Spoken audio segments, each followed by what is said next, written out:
Entonces, ¿me confirmas allí, Juan, si estás viendo la pantalla? Sí, profe.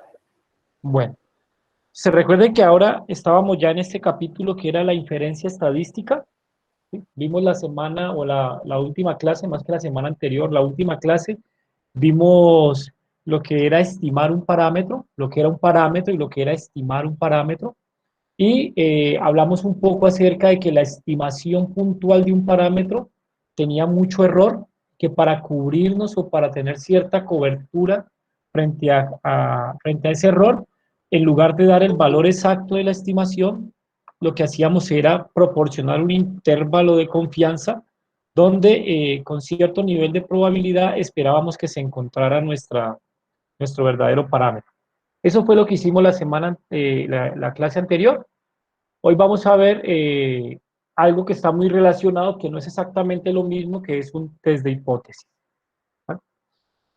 Voy a recordar un poquito, hacer un recorderis, porque de pronto estamos... Oh, a ver, ¿dónde puedo ubicar esto? Recuerdan, eso fue lo que vimos la semana anterior. Vamos a hacer un ligero recuento.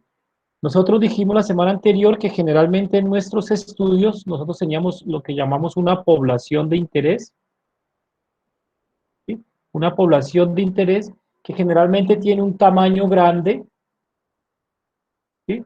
Grande, muchas unidades, o en ocasiones no necesariamente grandes, sino que simplemente para nuestro alcance del proyecto, para nuestro presupuesto, para nuestra logística o tiempo de ejecución del proyecto, pues son casi que inalcanzables para medirlos a todos, ¿cierto?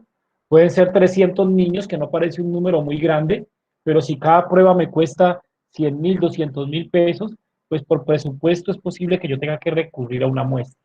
Sin embargo, mi intención del proyecto siempre estuvo dirigido a analizar el comportamiento de esta población respecto a una variable de interés que presenta cierta variación, ¿cierto? Los individuos en la población son ligeramente distintos y por tanto no se comportan igual respecto a la variable.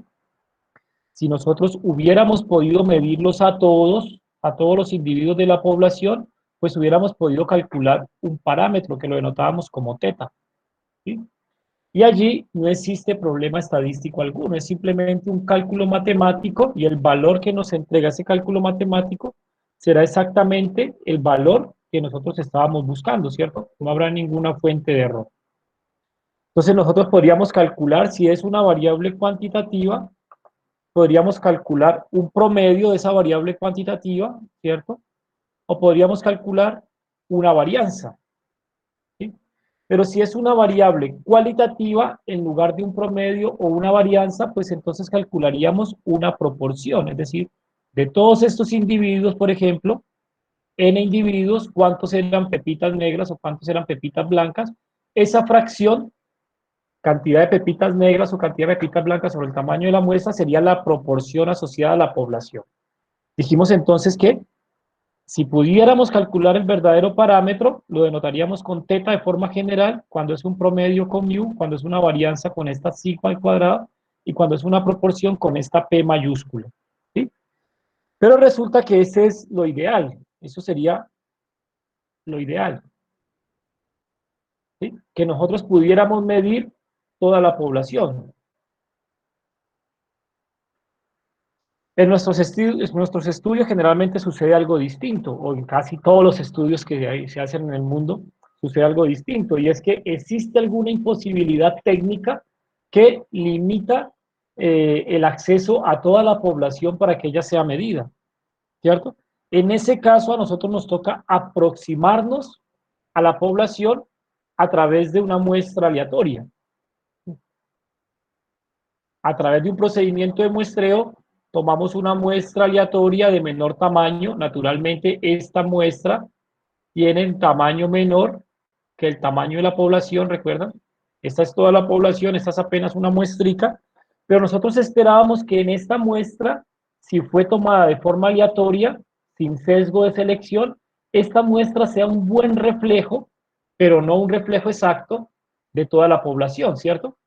Sea más o menos un buen reflejo de toda la población, pero no esperamos que sea exactamente igual. Y nosotros, en lugar de calcular el valor del parámetro, pues calculamos lo que llamamos un estimador, ¿sí? Le ponemos gorrito para hacer notar que fue un cálculo hecho sobre una muestra. Por tanto, es un cálculo que puede tener cierto nivel de error estadístico, ¿cierto?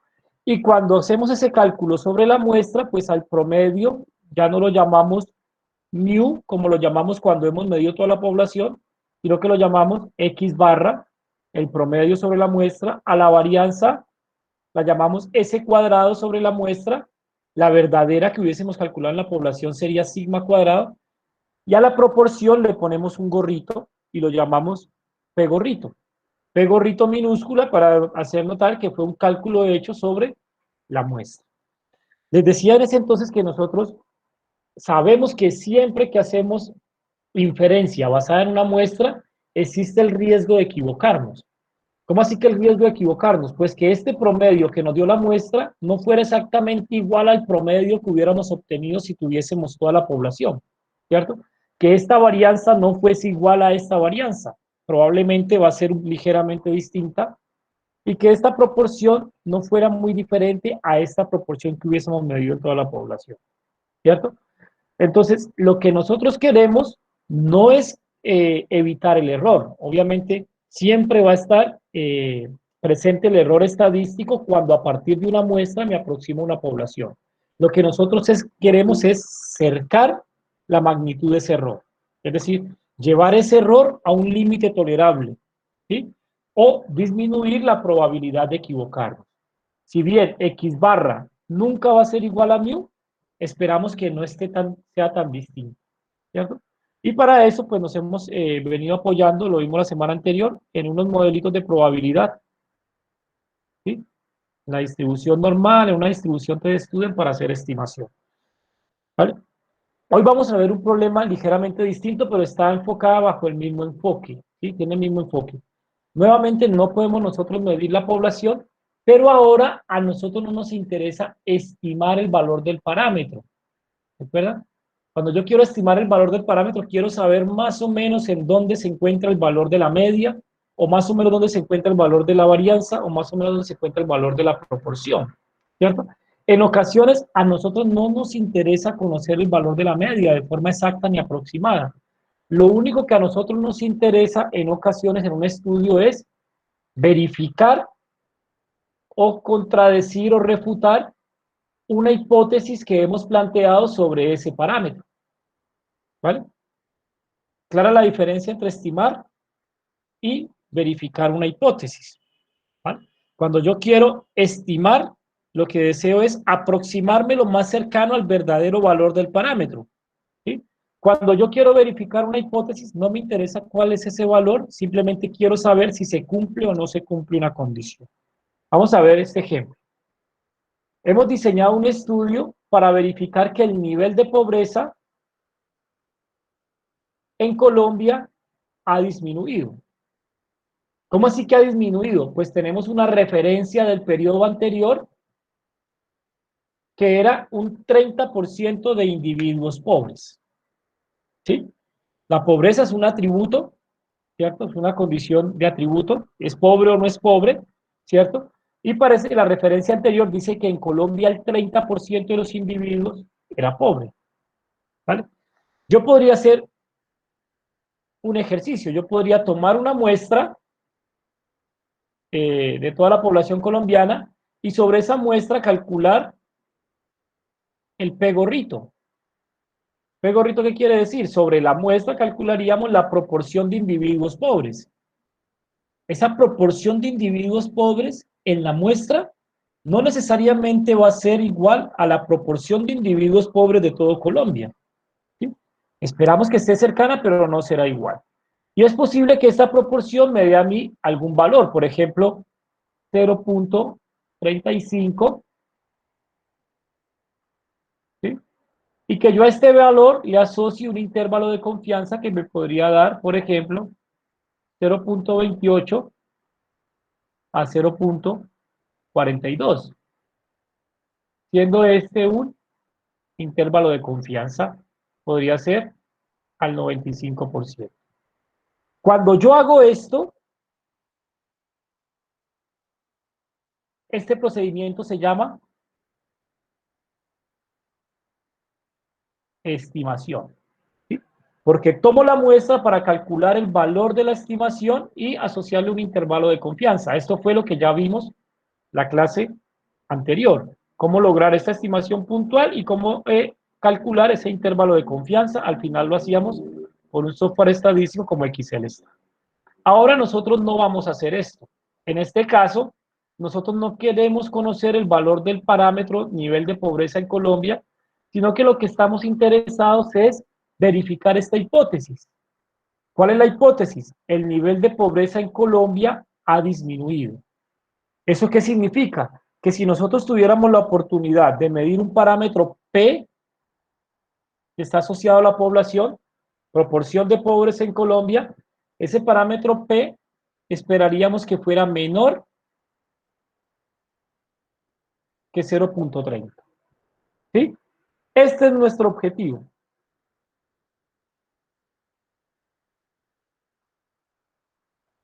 Este es nuestro objetivo y es verificar la hipótesis.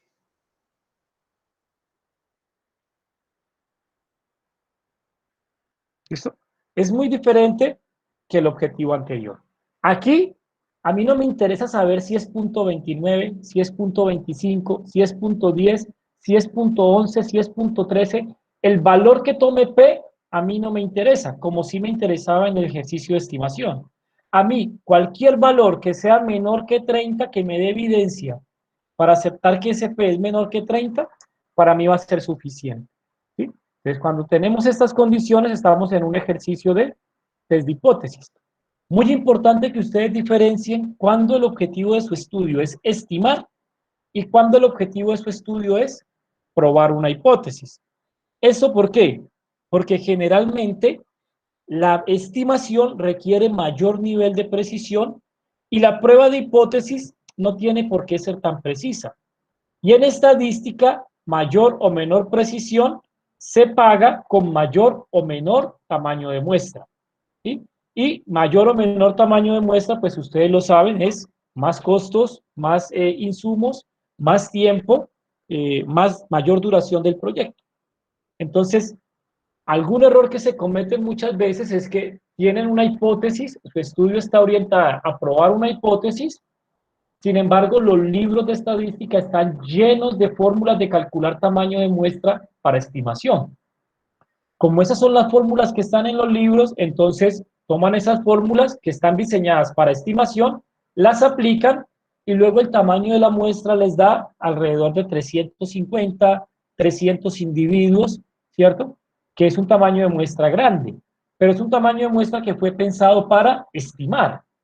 Probablemente si hubieran calculado el tamaño de muestra para una hipótesis, para probar una hipótesis, es muy posible que ese tamaño de muestra hubiese bajado a 50, a 60, a 40 individuos. ¿Sí? Eso en términos de presupuesto de un proyecto y de tiempo de un proyecto es un montón de dinero. ¿Vale?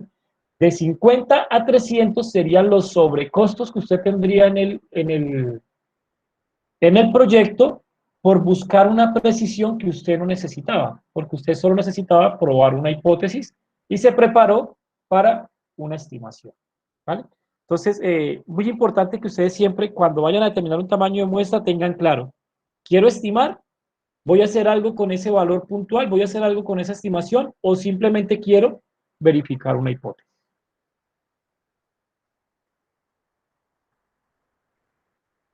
Algo sucede con mi equipo hoy.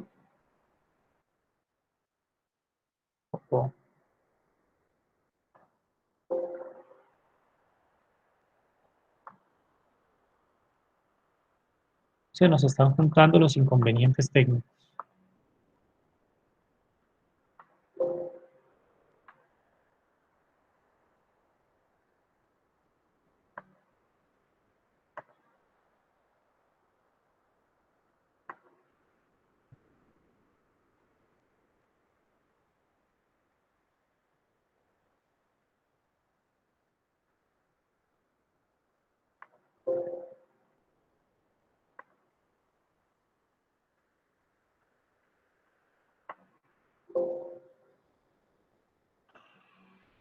En un momento, recupero este PowerPoint que está molestando.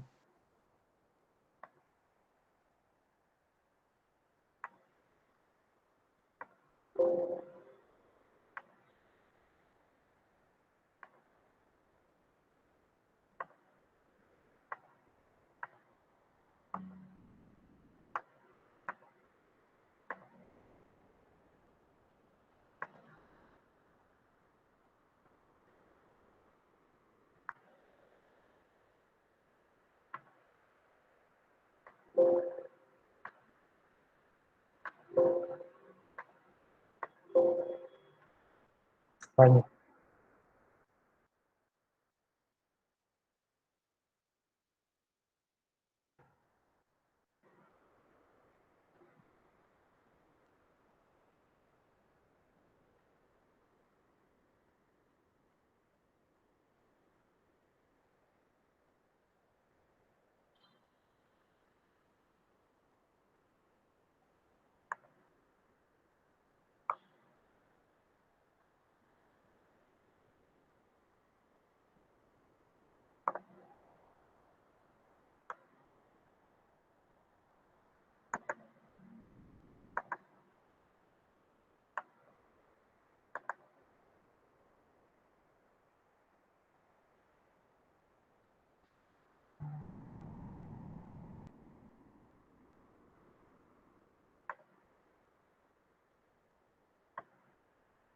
Juan, ¿me confirma si aparece ahora la Se vuelve a presentación? ver la presentación. Listo. Bueno, entonces seguiremos.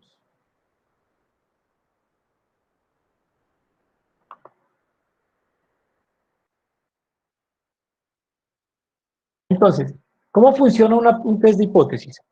Nosotros tenemos una población, ¿cierto? Queremos verificar una hipótesis sobre esa población. Aquí cojo un ejemplo de una hipótesis sobre un valor medio. Por ejemplo, alguien nos dice el valor medio que tiene esa población es mu sub 0. ¿Sí? Este mu sub 0 es un valor que nosotros tenemos hipotético, planteado por algún conocimiento previo que tenemos o por alguna intención de verificar si es ese valor o es alguno distinto.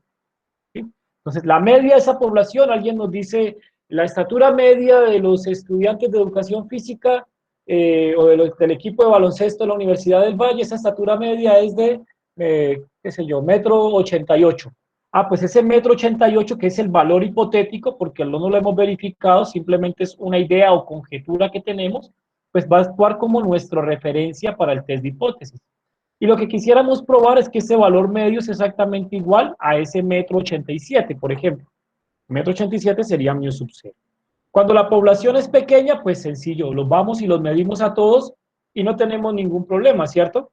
Con un simple cálculo podemos verificar si es 1,87 m o no. El problema es cuando la población es muy grande, por ejemplo, si ya no fuera el equipo de baloncesto de la Universidad del Valle, sino todos los jugadores de baloncesto de la Liga Vallecaucana de baloncesto, ¿cierto? Allí la población se hace un poco más grande y es posible que, pues, irlos a medir a todos no podríamos y tendríamos que diseñar un estudio por muestreo para medir algunos a través de un muestreo aleatorio, ¿cierto? Entonces tomaríamos una muestra, ¿cierto? Aleatoria sobre algunos equipos y sobre esa muestra calcularíamos el promedio, ¿sí? Ese promedio pues nos dará un valor, pero nosotros sabemos que el valor de la muestra siempre va a ser diferente al verdadero valor de la población. Por tanto, esto no es una prueba certera de que el promedio sea 1,87 m o no sea 1,87 m, ¿cierto? Este promedio en la muestra nos puede dar 1,90 m y resulta que en la población el verdadero promedio es 1,87 m, ¿cierto? Entonces, que la muestra nos dé diferente al referente poblacional que teníamos para la hipótesis, pues no es suficiente para decir que la hipótesis no se está cumpliendo. A esto lo llamaremos como evidencia estadística. La evidencia es el valor que yo obtengo en la muestra que he tomado de forma aleatoria. ¿Listo? Y luego, conociendo un poquito el comportamiento en probabilidad, ¿cierto? De cómo se comportan las muestras, si yo las repitiera muchas veces, pues yo puedo establecer algunos criterios de cercanía o diferencia entre el estimador y el parámetro. Por ejemplo, me podría estar sucediendo esto, que cuando yo tengo una población que tiene media mu sub 0, tal como la que se plantea aquí en la hipótesis, es posible que el promedio de la muestra sea ligeramente distinto, ¿sí? Ligeramente distinto. Pero esto pues no es tan distinto para yo rechazar este valor, ¿sí? Lo que observo en la muestra no está muy lejano a el valor de la población y por tanto, en este caso diríamos que la evidencia o esa diferencia que estamos observando no es suficiente para negar la hipótesis que hemos planteado aquí. ¿Vale? Para negar esta hipótesis, esta diferencia tendría que ser un poco más grande. Con esta diferencia tan corta, entonces nuestra decisión sería que no podemos descartar que realmente el promedio fuera 1,87 m, cuando en la muestra hemos visto que es 1,90 m. ¿Sí? Esa diferencia 1,90 m a 1,87 m, a pesar de que es una diferencia numérica de 3 centímetros, en términos estadísticos está dentro de las posibles variaciones que hubiese podido yo tener al tomar una muestra de esa población, ¿cierto?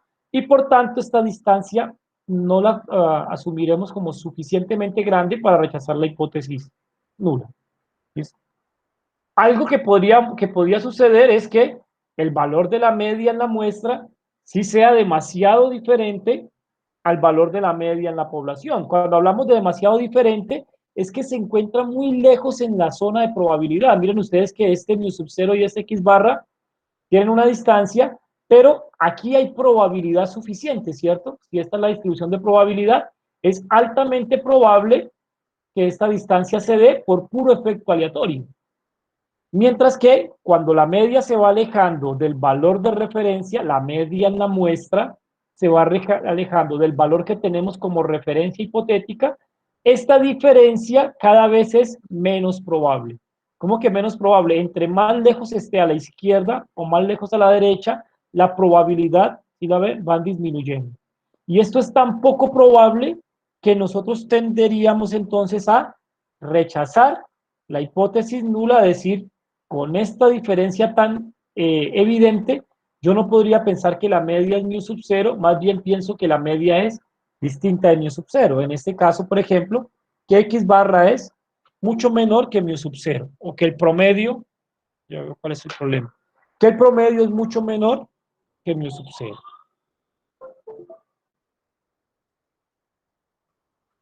Es un problema con mi cable del disco duro que está molestando. Esto en principio, muchachos, parece un poquito más filosófico, pero luego lo vamos a ver como siempre con bastantes ejemplos, ¿no? No se preocupen.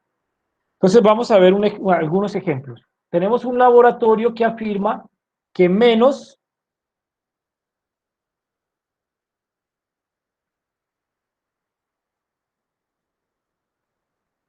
del 5% de los niños vacunados presentan reacciones alérgicas. ¿Sí? Esto que estoy señalando aquí en rojo es una hipótesis. Es una afirmación que alguien hizo, ¿cierto? Y que nosotros queremos verificar. Alguien, en este caso el alguien es el laboratorio, hace una afirmación sobre el comportamiento de una vacuna en una población y dice, menos del 5% de los niños que son vacunados con la vacuna presentan reacciones alérgicas. Esto es una hipótesis, ¿cierto? La reacción alérgica o no reacción alérgica es un atributo, por tanto el parámetro sería una P, y lo que estamos planteando es que P es menor que 0,05, es decir, que el porcentaje de niños que presentan reacción alérgica es menor al 5%. ¿Cómo probamos esa hipótesis? Pues nos toca ir a tomar una muestra, ¿cierto? Porque a través de una población no lo podríamos hacer nunca. Tendríamos que ir a revisar todos los niños y a chuzar todos los niños para ver si presentan reacciones alérgicas o no. Y eso, además de ser poco ético, pues es demasiado costoso. Entonces, en este caso, pues tendremos que recurrir a una muestra. ¿Sí? Una muestra de niños y sobre esa muestra de niños mirar cuántos presentaron reacciones alérgicas a la vacuna y cuántos no. Estos fueron los resultados que obtuvimos en nuestra muestra. ¿Sí? Hemos revisado la secuencia histórica de las vacunaciones de un centro médico, una muestra, ese centro médico es apenas una muestra, y tenemos la siguiente información. 100 vacunados, es decir, este es nuestro tamaño de la muestra, ¿cierto? Este es el número de eventos, reacción alérgica, ¿cierto? Y esta es la probabilidad del evento, 4%. ¿sí? Noten que aquí le he puesto P gorrito y acá le he puesto P mayúscula. Esta P mayúscula quiere decir que si yo vacunara a todos los niños del mundo, ¿cierto? A toda la población de niños que requieren esa vacuna, el porcentaje de reacciones alérgicas debe ser menor a 0,05 según el planteamiento del laboratorio. Esta P gorrito es bastante diferente de esta P, a pesar de que se interpreta muy similar, porque esta P gorrito únicamente está calculada sobre los 100 elementos de la muestra. En esos 100 elementos de la muestra, el porcentaje fue 4%, ¿cierto? Este es nuestro resultado. Voy a rayarlo aquí. Esa sería toda nuestra posibilidad.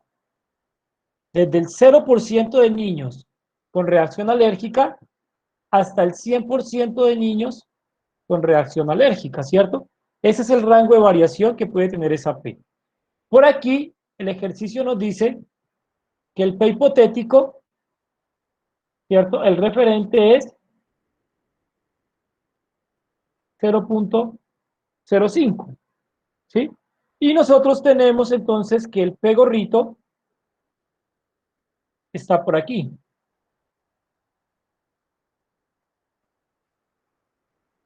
%. Esta diferencia, nosotros no sabemos si es grande o pequeña, un 1% es grande o pequeña, parece estar a favor de la hipótesis, ¿cierto? Porque 4% es menor que el 5% que se había planteado como hipotético, ¿cierto? Parece estar a favor de la hipótesis, es decir, que parece que tendríamos evidencia para aceptar la hipótesis, pero cuando analizamos la distribución de probabilidad de esto, esta distribución de probabilidad puede que sea de esta forma y es posible que nos diga que esta diferencia es muy pequeña para tomar una decisión estadística con seguridad. ¿Sí? ¿Es claro? Sí. Aquí tendríamos mucha duda si el valor del porcentaje de niños que reaccionan a la vacuna es 5%, a pesar de que en la muestra tenemos 4%, porque esta diferencia que estamos observando es muy pequeña. ¿Vale? Les pregunto, ¿qué pasaría si tenemos lo siguiente? El valor hipotético en este caso sería 0,05. ¿Sí? Vamos a suponer que en una muestra de tamaño n igual 50, tuvimos un porcentaje observado de 0,06. ¿Sí? Muy diferente ese 0,06 de 0,05 para decir que es mayor el porcentaje de reacciones alérgicas.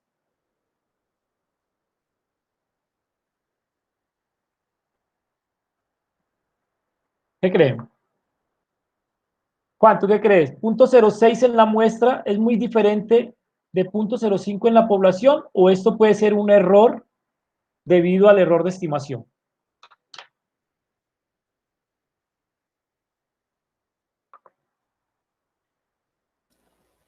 Profe, pues ahí no es muy grande, ¿no? O sea, la diferencia no es muy grande, pero... Sí, la pero, diferencia es pero, pequeña, ¿cierto? pero, Tanto que uno podría decir, uy, si yo hubiese tomado otra muestra, como la muestra es aleatoria, es posible que esto no hubiera salido aquí, sino que hubiera salido a este lado, ¿cierto? Esto es perfectamente explicable por el error de estimación. O sea que la evidencia estadística de 0,06 a 0,05 no es tan grande, ¿cierto? Voy a empezar a variar el resultado. Ya después, bueno, entonces ahora vamos a suponer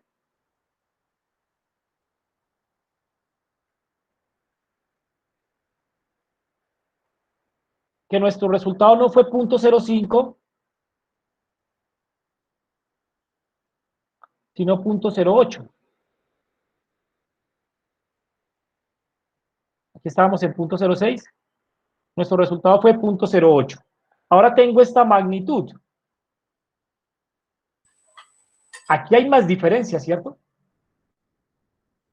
Aquí hay más evidencia, ¿cierto? Y en la medida en que este P sea más grande, la evidencia estadística va a ser mayor, ¿cierto? Pero esa evidencia estadística no la podemos medir únicamente en estas distancias, ¿cierto? Para medirla tendríamos que conocer esta distribución de probabilidad, por ejemplo, y saber, por ejemplo, que este valor está dentro de todos los posibles valores probables de resultados que hubiésemos podido obtener al tomar una muestra de tamaño n igual 5. Que si repitiéramos el ejercicio podría salirnos este valor, o este valor, o este valor, o este valor. Por tanto, este valor no es tan diferente estadísticamente. Mientras que este valor ya está muy lejano, su probabilidad es muy baja. Y mucho más este valor que está aquí. Su probabilidad es muy baja, tan baja que podemos considerarlo totalmente distinto de 0.05. ¿Vale? Así funcionan las pruebas de hipótesis. Las pruebas de hipótesis lo que hacen es analizar la distribución alrededor del valor hipotético, ¿cierto? Y colocar un límite a la diferencia estadística que puede ser debida al azar, ¿cierto? Entonces, por ejemplo, la significancia estadística lo que hace es partir esto aquí, ¿cierto? De tal forma que cualquiera de estos valores lo hubiéramos podido obtener debidos al azar, y a partir de aquí empezamos a sospechar que este valor no es cierto, ¿sí? A partir de este punto, cualquier resultado nos hace sospechar que la hipótesis que hemos planteado no es cierta, porque nuestra evidencia es suficientemente grande y la probabilidad de que esto ocurra cuando la hipótesis es verdadera es tan baja que más bien tendemos a no creer en la hipótesis que se ha planteado al principio. ¿Vale? Profe, ¿eso tiene que ver con la dispersión o no? Sí, eso tiene que ver con la dispersión, y a su vez la dispersión también tiene que ver con el tamaño de la muestra, ¿sí? Cuando yo tomo mayor tamaño de muestra, entonces estos rangos son más angostos, y cuando tengo menos tamaño de muestra, estos rangos son más amplios. Tengo más incertidumbre en las decisiones. ¿Sí? Tiene que ver más que todo con la incertidumbre en las decisiones.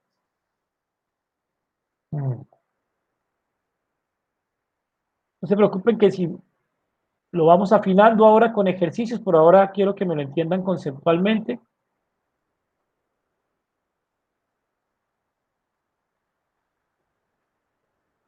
Y luego lo vamos afinando con ejercicios.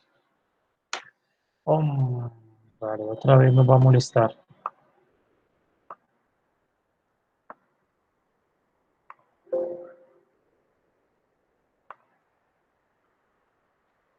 Ya, aquí regreso.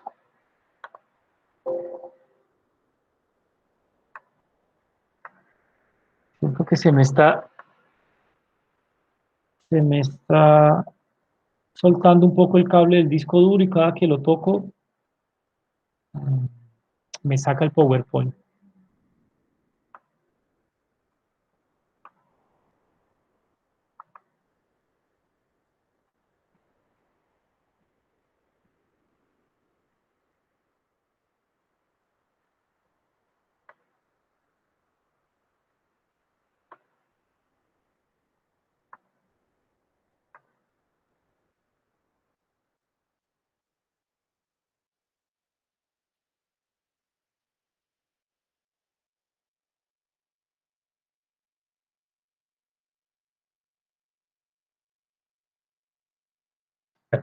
Entonces sigamos aquí.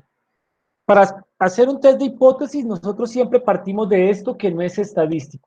Esto no es estadístico, una hipótesis de investigación, ¿sí? Una idea que ustedes tienen como investigadores en su cabeza y que quieren corroborar a través de datos, ¿sí?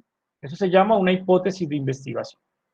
¿De dónde sale una hipótesis de investigación? Pues de lo que ustedes han leído, de estudios previos, de conocimiento que se tiene del problema, bueno, de diferentes fuentes, o inclusive a veces de datos que se han tomado en escenarios similares pero no iguales. Por ejemplo, si alguien tiene la referencia de cómo se comportan las estaturas en un país similar a Colombia, entonces podría más o menos por eso plantear una hipótesis sobre la estatura promedio en Colombia, ¿sí? O sea que la hipótesis de investigación puede provenir de diferentes lugares.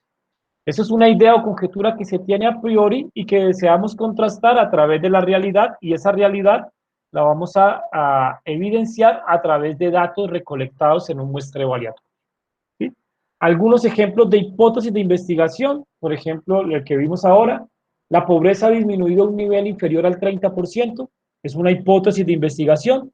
Para verificar lo que tendríamos que hacer, ir a los registros de datos, a ver cuántos pobres hay sobre una muestra aleatoria y ver si ese nivel de pobreza que observamos en la muestra más o menos refleja lo que la hipótesis de investigación ha planteado. ¿Sí?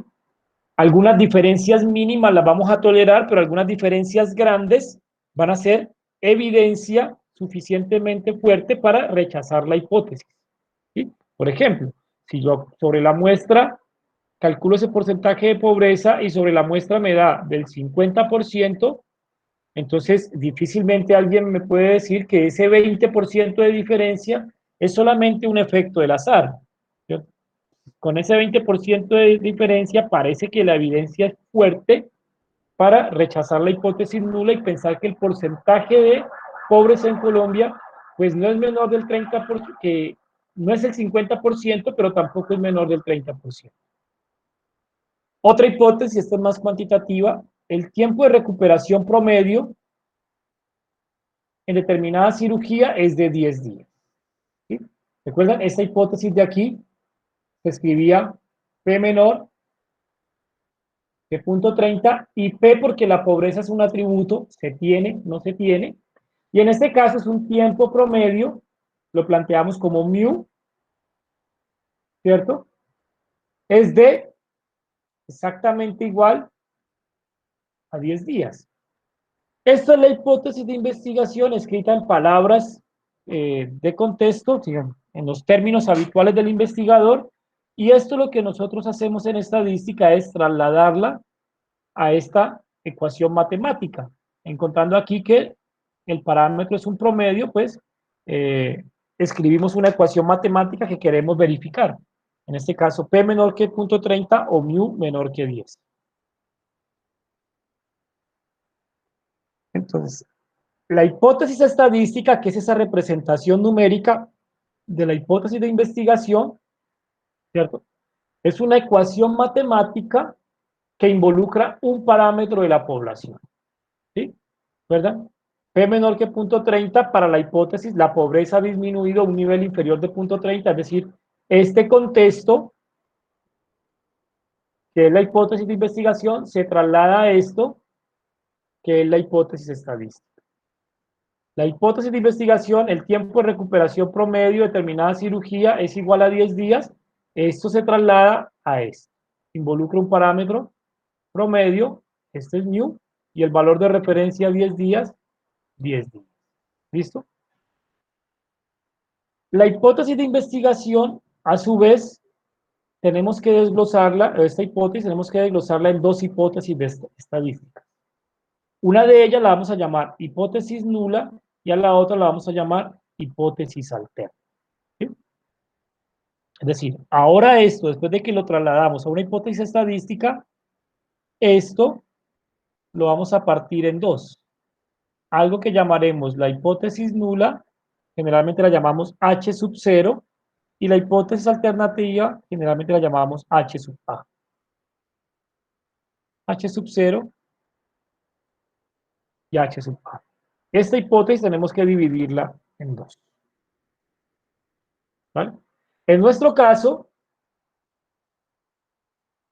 por ejemplo, bueno, antes de eso, siempre la hipótesis nula, esta H sub 0, recuérdenlo, siempre lo vamos a plantear como una igualdad. Siempre tiene que ser una igualdad. Mientras que la hipótesis alterna, esta, que es H sub A, esta dependerá de la intención del investigador o del conocimiento que tenga sobre el problema o de la misma hipótesis de investigación. Por ejemplo, la pobreza disminuyó a un nivel inferior al 30%. Esto, pasado a términos estadísticos, es P menor que 0.3, ¿cierto? Pero ahora esto yo lo debo dividir en una hipótesis nula y en una hipótesis alterna. Pero el texto aquí me dice que la hipótesis nula siempre debe tener una igualdad y que la hipótesis alterna, esta sí puede ser menor que, mayor que o diferente que. Es más flexible, ¿vale? La hipótesis que nosotros tenemos que probar siempre debe quedar encajada en una de ellas. Entonces le pregunto, esta hipótesis, por ejemplo, ¿puede venir a la hipótesis nula?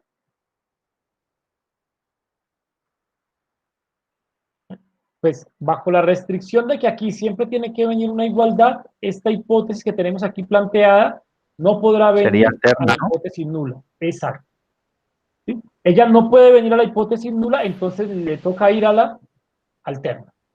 ¿Sí? Y en la nula, pues planteamos la igualdad. Por esa razón aquí tenemos en la nula P igual a 0.3 versus P menor que 0.3.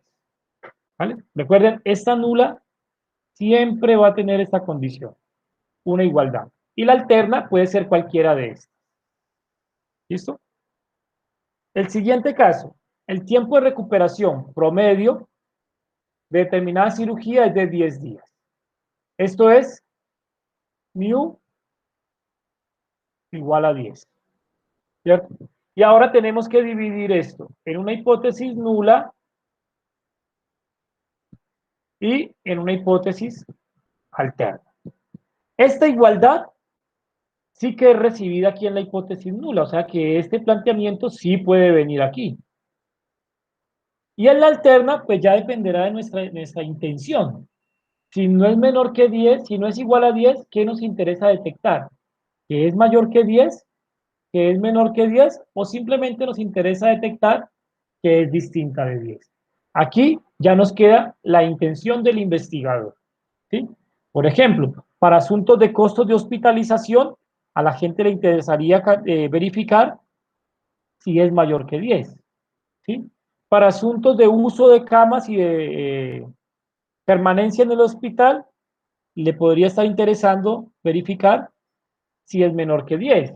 Y para quien solamente quiere verificar si es exactamente 10, pues esa sería su alternativa. Es decir, aquí el investigador puede jugar un poco con la hipótesis alterna, ¿no? En ocasiones, siempre que la hipótesis de investigación no lo dirija, eh, aquí, por ejemplo, no puede jugar porque aquí la hipótesis le está diciendo que tiene que probar es que ha disminuido el 30%, por tanto aquí no podría venir ni un diferente, ni un mayor que 0.3, porque él tiene que probar si ha disminuido. ¿Listo?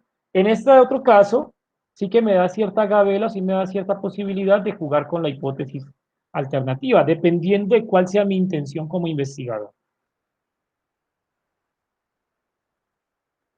Bueno, un poco acerca de las pruebas de hipótesis. Son procedimientos estadísticos que están basados en datos que se colectan a través de una muestra. No son procedimientos exactos, son procedimientos aproximados y por tanto siempre existe la posibilidad de equivocarse. Siempre existe en una prueba de hipótesis la posibilidad de equivocarse. Lo que nosotros necesitamos entonces es cercar esa probabilidad de equivocarnos, a llevarlo hasta un nivel tolerable para nosotros. ¿Vale? ¿Qué quiere decir equivocarnos? Pues que si nosotros planteamos una hipótesis que en realidad es cierta, es posible que nos equivoquemos si la llegáramos a rechazar. Si la rechazamos siendo cierta, tendríamos un error. Pero también tenemos otra posibilidad de error que es el de, siendo la hipótesis nula falsa, nosotros creerla y darla por cierta. Esas son las dos posibilidades de error que se pueden presentar en un test de hipótesis. ¿Sí?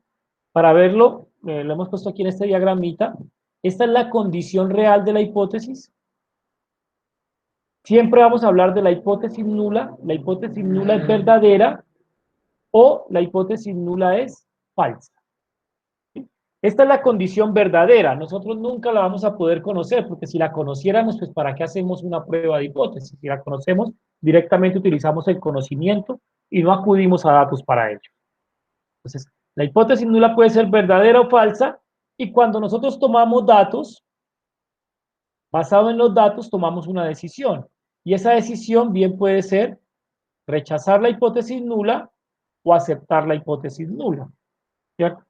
Si la hipótesis nula es verdadera y nosotros la aceptamos, esto no es un error.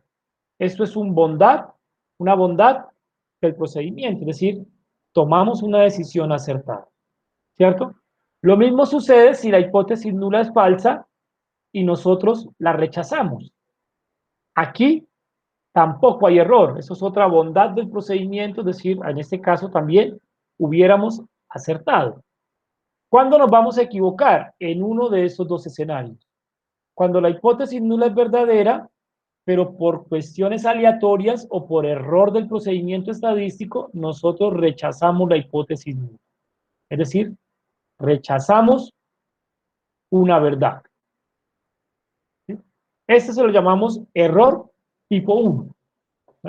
Error tipo 1. Rechazar una hipótesis nula cuando ella en realidad es verdadera.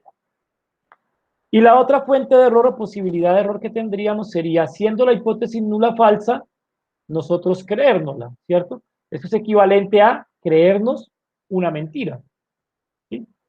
Le dijimos que sí a algo que era falso, esto es la probabilidad de error tipo 2. Tendemos a escribir que la probabilidad de error tipo 1, solemos llamarla alfa, y la probabilidad del error tipo 2, solemos llamarla beta. ¿Sí? Alfa y beta. ¿Vale? En un procedimiento de test de hipótesis, nosotros quisiéramos que alfa sea bajo y que beta también sea bajo. Que ambas probabilidades de equivocarnos fueran muy bajas. ¿Listo? Generalmente esta es determinada por el investigador.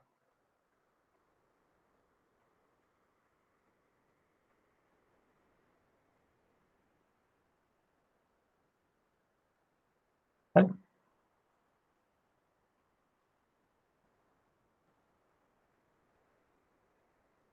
¿Qué quiere decir? Que el investigador tiene la opción de predeterminar cuánto es alfa. Generalmente en muchos estudios alfa se fija, ustedes lo habrán notado en algunos artículos que han leído, en 0.05. No es una camisa de fuerza fijar alfa en 0.05, pero muchos estudios coinciden en utilizar alfa 0.05, se ha visto como una especie de valor de probabilidad de error tipo 1 como valor de moda, ¿cierto? Entonces, esto recuerden que generalmente lo determina el investigador. El investigador debe decidir con qué probabilidad de error tipo 1 desea trabajar su test de hipótesis. Y generalmente beta está asociado al tamaño de la muestra.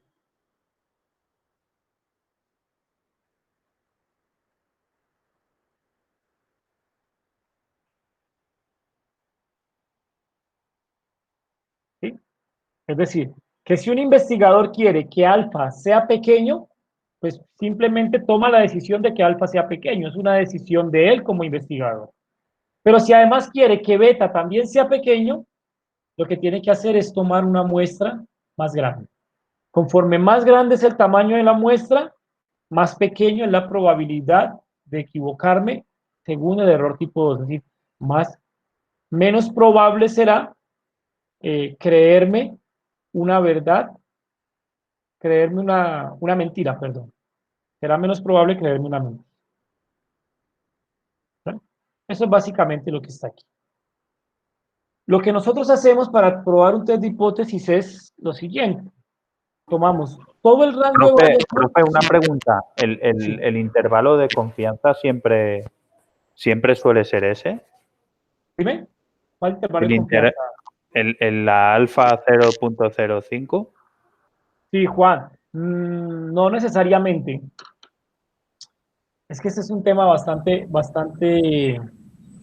Pero, profe, como usted dice, en la mayoría de los artículos es el intervalo de confianza que se maneja. Sí. Pues. Valor de R, ¿no? Le dan a eso. Uh-huh.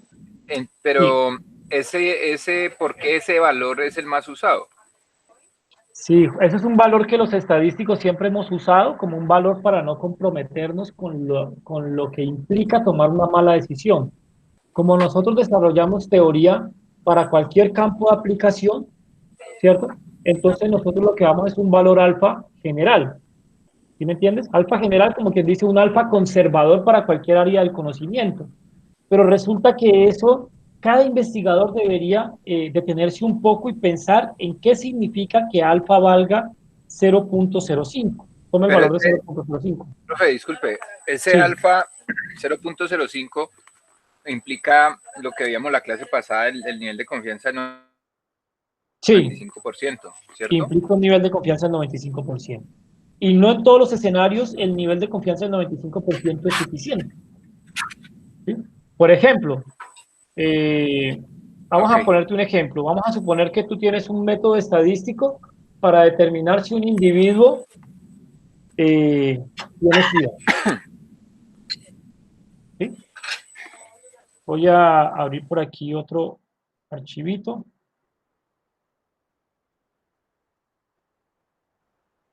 para que hagamos una reflexión. Sí es importante hacer esa reflexión porque la mayoría de los textos lo presentan como, eso no hay que pensarlo, ponga 5% y ya, y esa situación pues no es tan cierta. Entonces vamos a hacer una discusión así rápida sobre ese.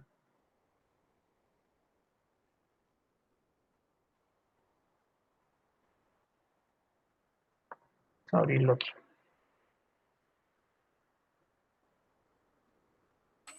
pero profe, digamos conceptualmente, ese dato del 0,05 finalmente termina siendo como digámoslo así, como usted decía, es para no comprometerse a dar Sí, una información que en realidad estadísticamente, y usted lo ha dicho varias veces, no se puede dar del 100%, exacto. ¿sí? Pero cuando por lo menos nosotros, y eso usted lo ha planteado, cuando nosotros tenemos o poblaciones o muestras muy grandes, digamos, ese nivel de confianza puede incrementarse, pero por ejemplo, cuando me pregunto por lo menos sobre mi investigación, son 10 sujetos, es una cantidad muy pequeña, ese 0,05 o ese 95% de nivel de confianza, pues igual no da mucha fiabilidad. Estoy, Exacto. ¿no es Ujú. cierto? Sí, sí, sí, con O sea, 10 individuos, eso va a depender demasiado de la cantidad del tamaño de la muestra. O sea, ajá, mejor dicho, depende casi que totalmente de eso. Y sí, finalmente, cuando vos tenés una población muy pequeña, pues finalmente los datos no van a tener, eh, o sea, no van a ser, ¿cómo decirlo? sí, sí. Una Van a ser muestra muy pequeña, la muestra no va a ser tan contundente para tomar decisiones. eso, Eso sí. es lo que va a pasar, sí. Okay, Eso es lo que pasa. Por esa razón, cuando uno plantea estudios basados en muestra, uno tiene que, en el planteamiento del estudio, tiene que más o menos definir su alcance. Entonces, muchas veces uno acepta que los estudios no tengan tanto nivel de confianza cuando son estudios de primera aproximación. Es una primera aproximación al problema, entonces, bueno, entonces un tamaño de muestra pequeño que dé una primera aproximación. Pero un estudio confirmatorio que apalanque decisiones, un estudio de ese tipo necesita tamaños de muestra más grandes, ¿sí? Necesita niveles de error mucho más pequeños. te Pues hago una depende. pregunta y eso relaciona a mi tema.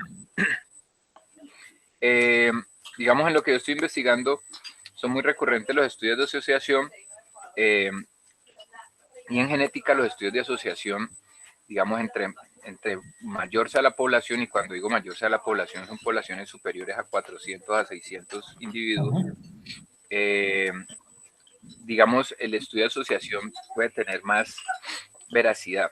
exacto. Pero cuando yo reviso los papers que he revisado, toda la bibliografía que he revisado, siempre me encuentro muestras de 100, 150, 70, 80 Ajá, individuos.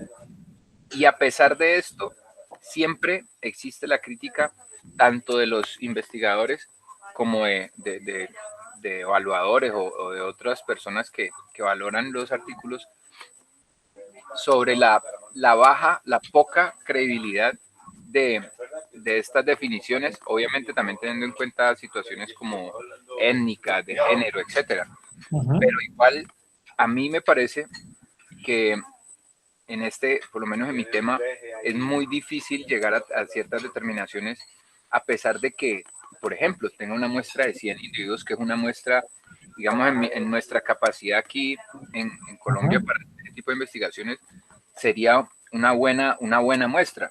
Sí. Pero cuando lo veo a nivel internacional, pues resulta que una de las debilidades de ese tipo de investigaciones con unas muestras de ese tipo, que para nosotros puede ser importante, pues resulta que la confiabilidad es muy baja. Ajá. Entonces, Sí, sí. Y digamos, contrarrestar eso, ¿sí? A nivel de estudio. Eso se debe a que la población es muy variable. La característica que estás analizando es altamente variable.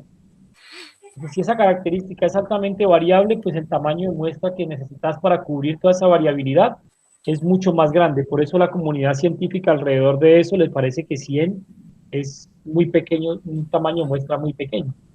Probablemente 100 en otro contexto donde la población es un poquito más homogénea, más similar entre sí, 100 son tamaños de muestra muy grandes. Por ejemplo, ¿qué te digo yo? Por ejemplo, cuando trabajamos nosotros en manufactura, en control de calidad de procesos, como los procesos están tan controlados, las máquinas son tan controladas y la calidad de los productos son tan controlados, una muestra de 100 allá nadie te la permite porque a todos ellos les parece que es excesiva y realmente es excesiva una muestra de 100 porque todos los procesos están tan controlados que casi que dos unidades de productos son casi iguales.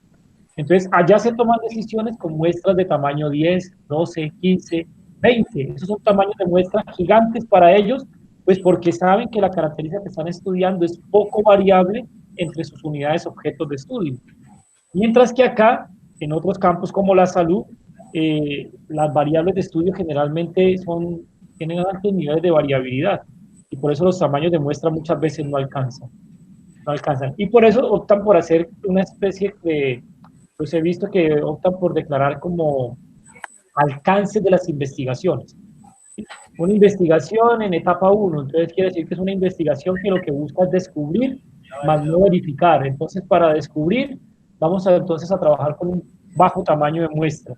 Y luego, pero cuando ya encontramos ciertos hallazgos que nos ayudan a plantear hipótesis para futuras investigaciones, ahora el estudio se volvió de estadio 2. Y el estadio 2, que ya quiere ser un poco más confirmatorio, pues necesariamente tienen que apuntarle a incrementar el tamaño de muestra para disminuir el nivel de error. Lo mismo hacen con las vacunas, con los procedimientos médicos, generalmente se prueban a pequeña escala y en la medida en que pequeña escala dejan cierta evidencia, así no sea tan contundente, pueden ir subiendo, pero al final tienen que demostrarlo sobre grandes tamaños de muestra.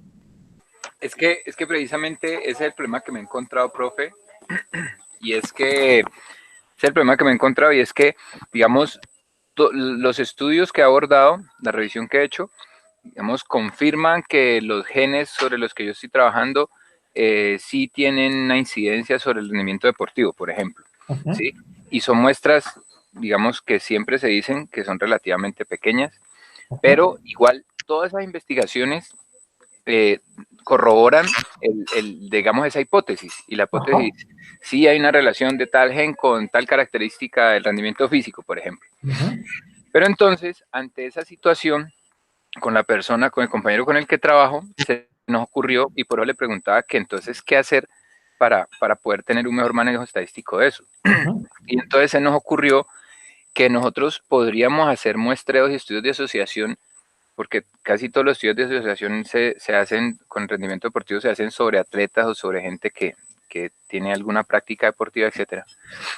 Entonces lo que nosotros comenzamos a botarle escape es cómo generamos una gran muestra de población no necesariamente deportista, sino de población general, ¿sí? Y un ejemplo, que podamos en 2 años muestrear unas 2.000 personas y luego sobre esa base y ese conocimiento de las características genéticas de nuestra población acá, ya ahí sí poder tomar muestras más pequeñas de deportistas de rendimiento con ese marco de referencia. No sé si me hago entender y si es una buena vía para poder generar mayor validez ahí. Sí, es una alternativa, lo que pasa es que te va a demorar en tiempo. Ah, no, sí, claro. Sí, pero es una alternativa. Lo otro que hacen en el campo de la salud, para todos, para que lo conozcan, es algo que se llama metaanálisis. ¿sí? Yo no soy muy experto en metaanálisis, te puedo comentar sobre qué trata, y es utilizar los resultados que han encontrado otros individuos en sus estudios, sus pruebas de hipótesis, los resultados de sus intervalos de confianza, ¿cierto? Utilizarlos como insumo para el tuyo, ¿sí? Y luego el tuyo hacerlo con menor tamaño de muestra, porque de alguna manera tienes información a priori, ¿cierto? Tu hipótesis no es una hipótesis que no tiene ningún respaldo, es una hipótesis que ya viene como respaldada por otras investigaciones, ¿cierto? Y de alguna manera los datos de ellos pueden ayudarte a verificar tu hipótesis. Entonces juntan las informaciones que obtienen un análisis bibliométrico sobre el objeto de estudio, ¿sí? Juntan toda esa información y con eso sacan una información o una decisión conjunta con tus datos y con los datos anteriores. Sí, Eso sí. se puede llegar a hacer también para mejorarlo. ¿Sí? Ok, gracias. Bueno, ahora, respecto a esto del alfa 0.05, como les digo, eso es un valor que en todos los libros lo utilizan. Casi que todos los libros utilizan este alfa 0.05 sin mayor reflexión. Vamos a suponer, por ejemplo, que nosotros tenemos una hipótesis nula, un procedimiento clínico que se basa en estadística para detectar individuos con VIH positivo. Entonces, la hipótesis nula es que el individuo es VIH positivo versus la hipótesis alterna que el individuo es VIH negativo, ¿cierto? Estas son las hipótesis. Para verificar esta hipótesis, nosotros pues podemos tomar una prueba de sangre,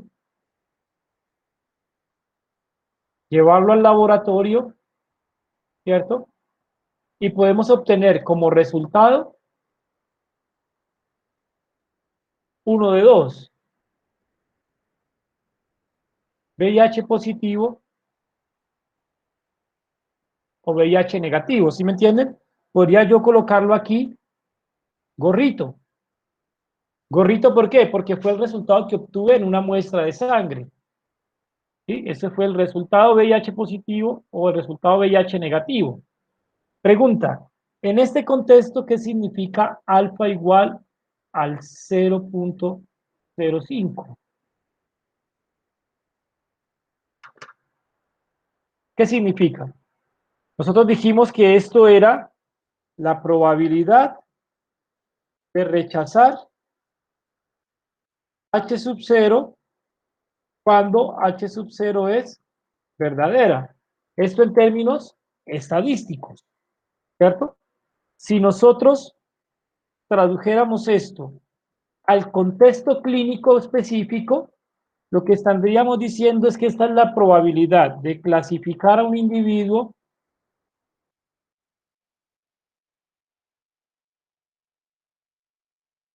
como sano, ¿cierto? Porque estaríamos diciendo rechazar H sub 0. Si H sub 0 no es cierta, es porque el VIH aquí fue negativo. Entonces, clasificar a un individuo como sano para VIH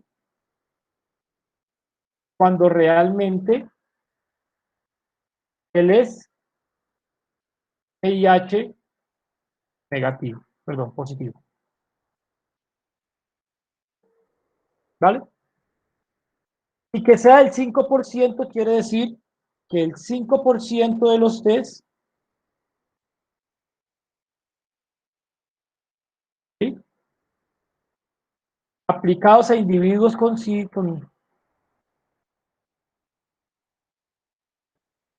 darían un resultado negativo. Seguimos ahondando, quiere decir que de cada 100 pacientes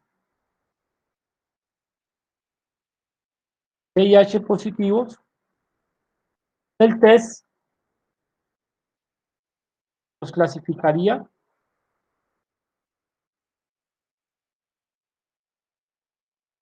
como VIH negativos o como sanos.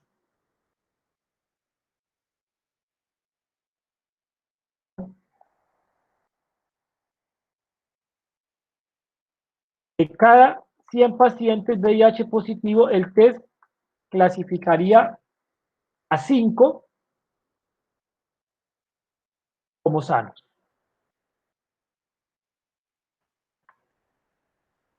¿vale? Cuando uno hace esta reflexión en estos términos, esto es mudo, 5%, 10%, eso no dice nada. Por esa razón, para nosotros como estadísticos, este valor pues no tiene mayor importancia. Para un test estadístico ponemos cualquier cosa. Quien debe ponerle un valor, digamos, de contexto, son las personas dueñas de las investigaciones, en este caso los clínicos. Y el clínico tendría que pensar si para él es suficiente tener una tasa de error de 5 de cada 100. ¿Sí? Probablemente este 5 de cada 100 es una tasa de error muy grande y el estudio debería propender porque esa tasa de error fuera mucho más baja.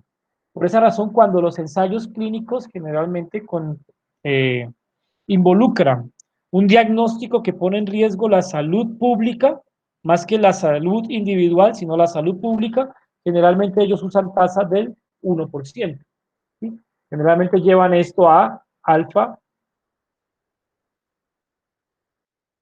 igual al 1%.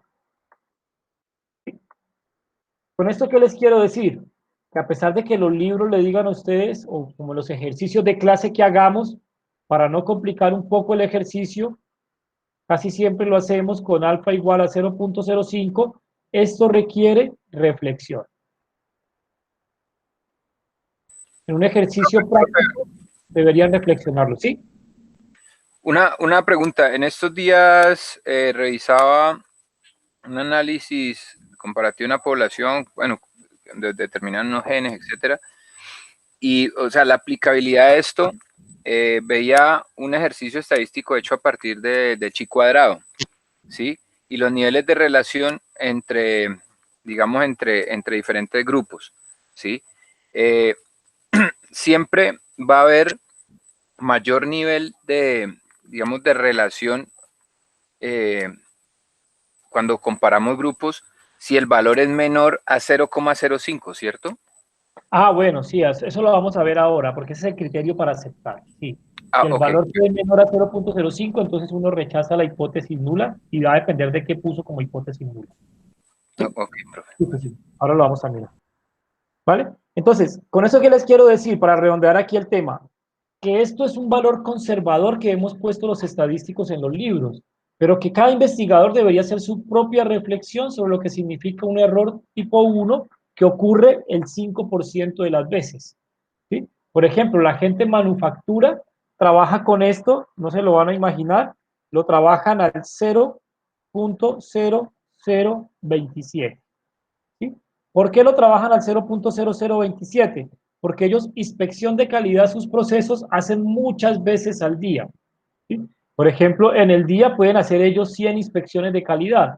Si trabajaran al 5%, durante el día 5 veces estarían deteniendo sus procesos para buscar cosas que no existen, ¿cierto? Y estos son paradas de máquina innecesarias, entonces dicen, no, si hay una parada de máquina, eso no puede ser innecesario, eso debe ocurrir con muy poca frecuencia, entonces lo tienen en de cada 1000, 2.7. Lo fijan a este nivel. ¿Eso qué quiere decir? Que si en un día hacen 100, cada 10 días habrían tenido 3 paradas de máquina y no 5 cada día. ¿Sí lo ven? Entonces, depende mucho del impacto que tenga la decisión que se vaya a tomar, de lo que implique. En el caso de la manufactura, implica parar la máquina, nadie quiere parar la máquina. En el caso de la salud pública, implica decirle a un individuo que tiene SIDA, 5 de cada 100 individuos que tienen SIDA, decirles que ellos no lo tienen y que sigan sus prácticas habituales o que sigan su vida normal, y por ahí 5 en el ambiente se me convierten en qué sé yo, en 10, en 12, en 15, en 20, en determinado intervalo de tiempo, y en ese caso pues conviene reducir el nivel de significancia. ¿Vale? Esto del test de hipótesis es bastante filosófico. Después parece que lo más fácil es entonces hacer el cálculo, pero lo más importante es definir muy bien el test de hipótesis y las probabilidades de error. ¿Vale? Esto me lo voy a saltar. Entonces, de forma general, ¿cómo se ejecuta un test de hipótesis? Primero, él surge de una hipótesis de investigación. Esto no es estadístico. Esto es eso que ustedes tienen en su cabeza como hipótesis de partida y que quisieran verificar a través de datos. ¿sí? En principio, eso no es estadística. Ese es el punto de partida para utilizar la estadística como método de solución. Por tanto, siempre ustedes llegan con una hipótesis de investigación. Esa hipótesis de investigación, nosotros le hacemos una labor de traducción. La traducimos en lo que llamamos hipótesis estadísticas, ¿sí? Esta hipótesis de investigación, ahora nosotros la pasamos a esto que la llamamos hipótesis estadística. Cuando digo hipótesis estadística, es eso de colocarla en términos de una ecuación, un valor de referencia y plantear una hipótesis nula y una hipótesis alterna. ¿Vale? Después de que han planteado la hipótesis, deberían fijar el nivel de significancia, ¿cierto? ¿Qué es esto que veníamos discutiendo ahora de la probabilidad de error? Tipo 1, ¿sí? La probabilidad de rechazar una hipótesis nula cuando ella es verdadera. Ustedes deberían fijar ese nivel de probabilidad y deberían hacer cierta reflexión. Y esto debería fijarse antes de hacer el test. Lo que observo uno en la práctica es que la gente lo hace a posterior y empieza a mover un poco el valor de significancia hasta que finalmente los resultados pues como que ajustan a lo que esperan que ajuste. Y esto de aquí para allá, de aquí en adelante ya es estadístico. ¿Sí? Entonces vamos a seleccionar algo que llamamos un estadístico de prueba. Vamos a definir una zona para aceptar la hipótesis nula y para rechazar la hipótesis nula. Vamos a utilizar los datos de la muestra para evaluar el estadístico de prueba,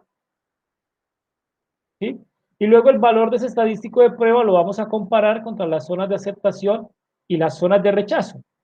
El estadístico de prueba lo comparamos a ver si cae en la zona de aceptación o si cae en la zona de rechazo. ¿Listo? Si el estadístico de prueba cae en la zona de rechazo, rechazamos la hipótesis nula. Si cae en la zona de aceptación, aceptamos la hipótesis nula. Este es un esquema de 8 pasos para desarrollar un test de hipótesis, ¿cierto? Después ustedes van a notar que ustedes tienden a omitirlo cuando ya tienen mucho manejo, pues no declaran los 8 pasos, lo hacen casi que todo en uno, o sea que no es una camisa de fuerza declarar paso 1, paso 2, paso 3, es una recomendación cuando uno por primera vez está haciendo test de hipótesis, seguir esta línea, pero después uno se va volviendo como un poquito más independiente de esta línea y hace a veces 2, 3, 4 pasos en uno solo. ¿Vale? ¿Qué es eso de un estadístico de prueba? Pues necesito un valor, ¿cierto? Que me contraste lo que encontré en la muestra con el valor de la hipótesis nula y que además tenga una distribución de probabilidad conocida. ¿Sí? Por ejemplo, para probar la media de una población, estamos hablando solo de casos de una población, contra un valor objetivo, ¿sí? Si quiero probar que la media es igual a un valor objetivo, por ejemplo, en nuestro caso ahora, ¿recuerdan? Mu igual a 10, ¿sí? Este 10 sería el mu sub 0, ¿cierto? Entonces, lo que hago es ir a los datos, calcular la media, restarle ese valor 10 que tengo acá, dividirlo por una desviación estándar, ¿no? Pero esta desviación estándar, ¿recuerdan nuestra semana anterior, nuestra última clase? Debe ser conocida a priori, ¿sí? Lo divido por el valor de la desviación estándar y ella a su vez divido por la raíz del tamaño de la muestra. Y esto lo contrasto contra una distribución normal, ¿recuerda?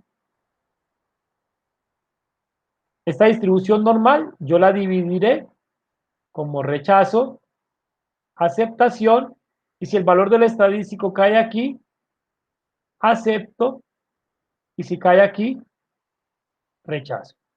¿Sí? No se preocupen que ya lo vamos a mirar con más detalle. Este estadístico tiene ese problemita. Lo mismo que veíamos la semana anterior. Esa desviación estándar yo la tengo que conocer antes de tomar los datos. Muchas veces yo no conozco esa desviación estándar y prefiero usar los datos para tener una idea de esa desviación estándar.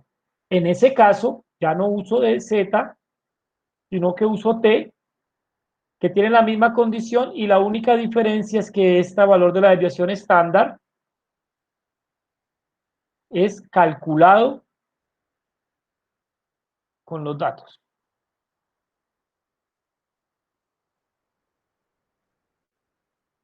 De resto es lo mismo, un valor de una media, el tamaño de la muestra, y se contrasta contra una distribución t-student, y también se fija una zona de rechazo, una zona de aceptación, y dependiendo de este cálculo, al graficarlo donde se encuentre, pues yo aceptaré la hipótesis nula o rechazaré la hipótesis nula.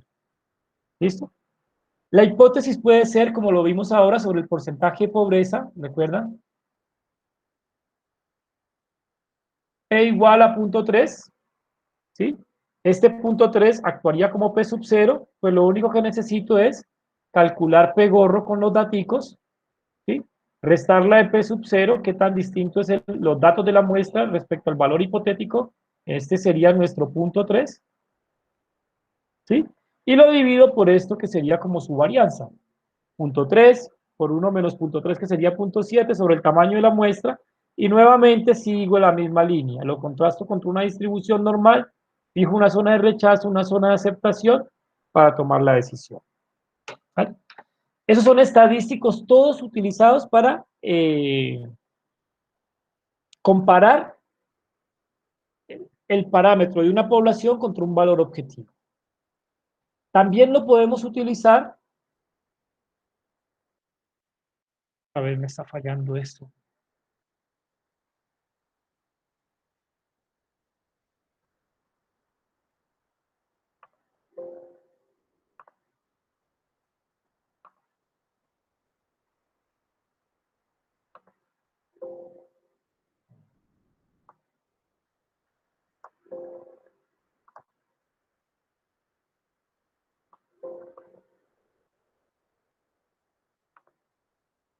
En un momento vuelvo a...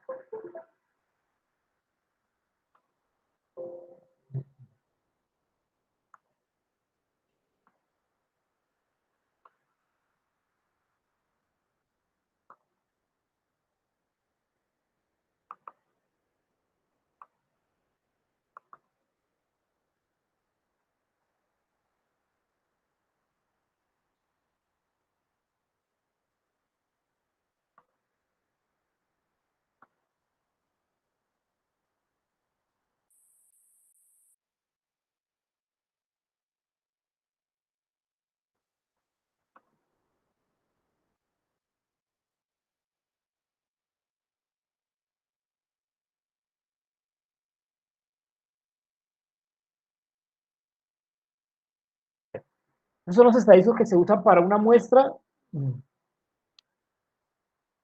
para comparar el valor de una población contra un valor objetivo, el parámetro de una población contra un valor objetivo. También tenemos estadísticos para comparar dos poblaciones, ¿sí? En este caso, tenemos dos poblaciones y queremos verificar si las medias son iguales o diferentes, o verificar si hay una diferencia mínima entre ellas dos, ¿cierto? En el mismo sentido de los casos anteriores, el estadístico ahora involucra las medias de las dos muestras asociadas a cada población. Si conozco las varianzas, las utilizo. Si no conozco las varianzas, entonces tengo que calcularla con los datos, dejo de contrastarla contra una distribución normal y lo contrasto contra una distribución de estudio. Aquí hay otro valor de otro estadístico. Recuerden ustedes que nosotros nos vamos a preocupar por estos cálculos. Simplemente quiero que vean la lógica, ¿cierto? Y luego con el Megastat vamos a hacer que estos cálculos los haga el Megastat directamente. ¿Listo? Este es para el caso de comparar dos proporciones. Ese sería el estadístico de prueba. La proporción encontrada en la primera muestra, la proporción encontrada en la segunda muestra, el valor objetivo de esa diferencia, ¿cierto? Y aquí un cálculo de la varianza basado en esos valores de la proporción calculada. ¿Vale? Y hay muchísimos estadísticos más. Yo voy a ir utilizándolos, se los voy a ir mostrando en la medida que los vayamos utilizando. Esto, ¿por qué se los estoy mostrando? Porque una parte del procedimiento nos pide entonces calcular este estadístico de prueba, seleccionar un estadístico de prueba. ¿Basado en qué criterio lo vamos a hacer? Pues dependiendo de cuál es la hipótesis.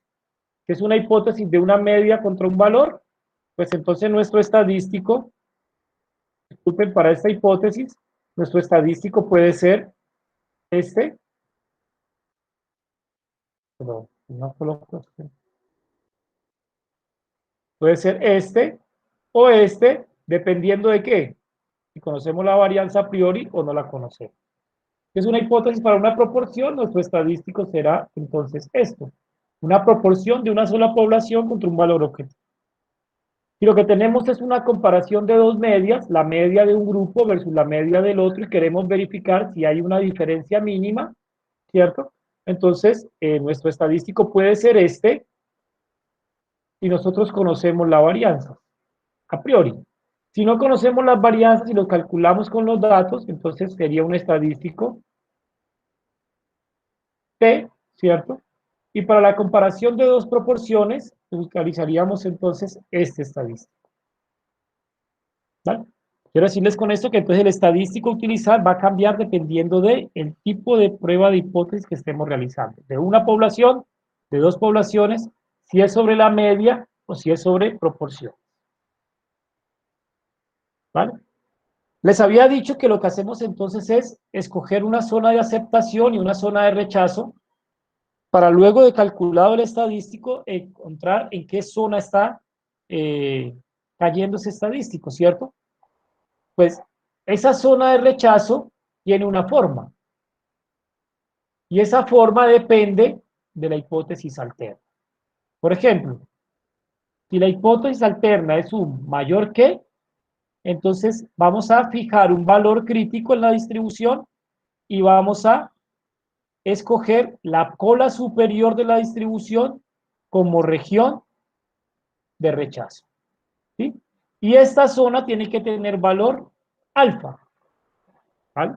Por ejemplo, ¿cuál es el valor en una distribución normal que me deja alfa por ciento por encima de este valor crítico? Este valor crítico para acá se rechaza la hipótesis y del valor crítico hacia abajo se acepta la hipótesis. ¿Listo? Si la hipótesis alterna no es de mayor que, sino de menor que, el procedimiento va a ser similar, pero en este caso, la región de rechazo se va a ubicar en la parte inferior de la distribución. ¿Sí?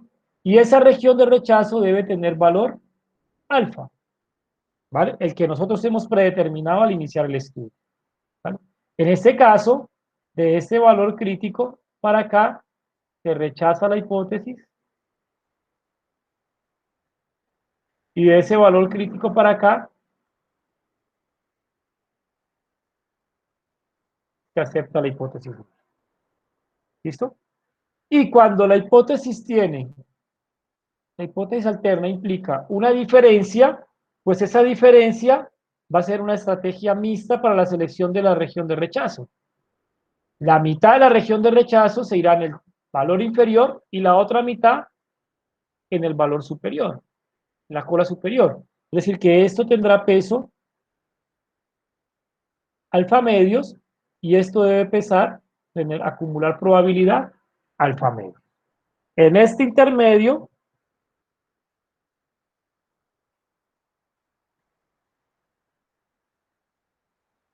se acepta H sub 0, de aquí para acá,